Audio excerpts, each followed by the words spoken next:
আমরা এই সরকারকে মূলত গঠন করেছি এই জুলাই বিপ্লবের আন্দোলনের পর আওয়ামী লীগকে নিষিদ্ধ করার জন্য এবং আওয়ামী লীগের বিচার করার জন্য। সেক্ষেত্রে তিনি থাকা অবস্থায় এরকম খুনের আসামিরা, গণহত্যাকারীরা কিভাবে দেশ থেকে পালিয়ে যেটা আমার তার কাছে প্রশ্ন। এরপরে কি তাকে ধরে নেই? এরপরে কি তাকে চিনে নাই যেটা আব্দুল হামিদ সেই খুনি? তাহলে সে এই সরকার থাকা অবস্থাতে তিনি কিভাবে দেশ থেকে পালিয়ে যায়? তাহলে আমরা তাকে কেন গঠন করেছি? তাহলে তিনি পদত্যাগ করুক, তিনি বলুক আমার দ্বারা সম্ভব না জুলাই বিপ্লবের পরবর্তী বাংলাদেশে এসে আওয়ামী লীগকে নিবন্ধন বাতিল করা। আমরা বিপ্লবী সরকার তখন গঠন করিয়ে দেখাবো। এই শাহবাগে অবস্থান কর্মসূচি পালন করছি আওয়ামী লীগের নিষিদ্ধ হওয়ার দাবিতে। এবং সবশেষে প্রধান উপদেষ্টা যখন আওয়ামী লীগকে নিষিদ্ধ করতে ব্যর্থ হল এবং একজনের পর একজন যখন আওয়ামী লীগেরই প্রতিনিধিরা ক্ষমতায় যাচ্ছে যে সে বিচার ব্যবস্থা নিয়ে টালবাহানা হচ্ছে, তখন আজকে শাহবাগে পুরো ব্লকেট কর্মসূচি পালন করে ছাত্র জনতা। এবং পরবর্তীতে আমরা তাদেরকে বলে দিতে চাই, তারা যদি আওয়ামী লীগকে অতি দ্রুত নিবন্ধন বাতিল না করে এবং আওয়ামী লীগকে বিচারের ব্যবস্থায় না আনে, তাহলে আমরা কিন্তু এইভাবে আমাদের অবস্থান কর্মসূচি পালন করে যাবো। এবং এর আগে গণ অভ্যুত্থানে স্বৈরাচারী হাসিনাকে আমরা যেভাবে পতন ঘটিয়েছি, যারা ক্ষমতায় বসে ভাবে আওয়ামী লীগকে বৈধতা দিচ্ছে, এই স্বৈরাচারী দলের পুনর্বাসনের পথ তৈরি করে দিচ্ছে, তাদের প্রত্যেককেও কিন্তু আমরা তাদেরকে গদি থেকে টেনে হিচড়ে নামাবো।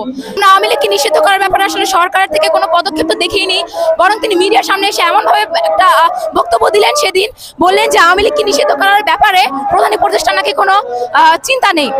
তাহলে আমরা কেন তাকে প্রধান উপদেষ্টা হিসেবে গঠন করেছি? গণ অভ্যুত্থানের পরবর্তী বাংলাদেশে আমরা একজন বিপ্লবী সরকারকে চেয়েছিলাম, তা আমরা পাইনি। ডক্টর ইউনূস একজন যোগ্য ব্যক্তি, ঠিক আছে, সেটা আমরা মানি, কিন্তু তিনি এই গণ অভ্যুত্থান পরবর্তী বাংলাদেশে এসে শহীদদের রক্তের মর্যাদা রাখতে ব্যর্থ হয়েছেন।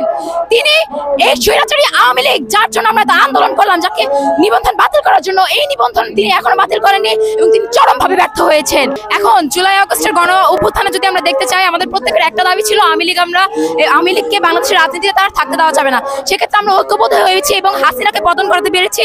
এটা যে ঐক্যবদ্ধ থাকার কারণে সফল হয়েছে তার একটা বড় দৃষ্টান্ত।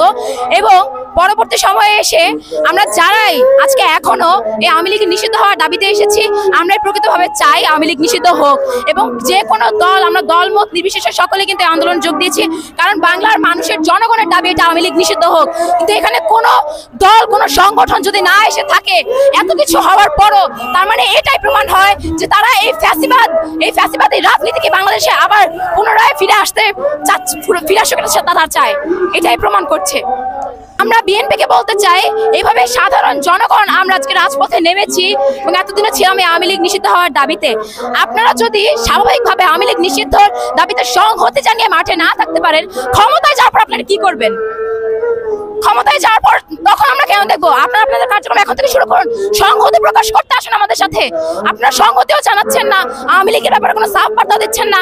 এটা নিশ্চয়তা কি যে আপনারা ক্ষমতায় গেলে তখন আমাদেরকে ভুলে যাবেন না, এই জুলাই শহীদদের রক্তের মর্যাদা দিবেন, আওয়ামী লীগকে নিষিদ্ধ করবেন?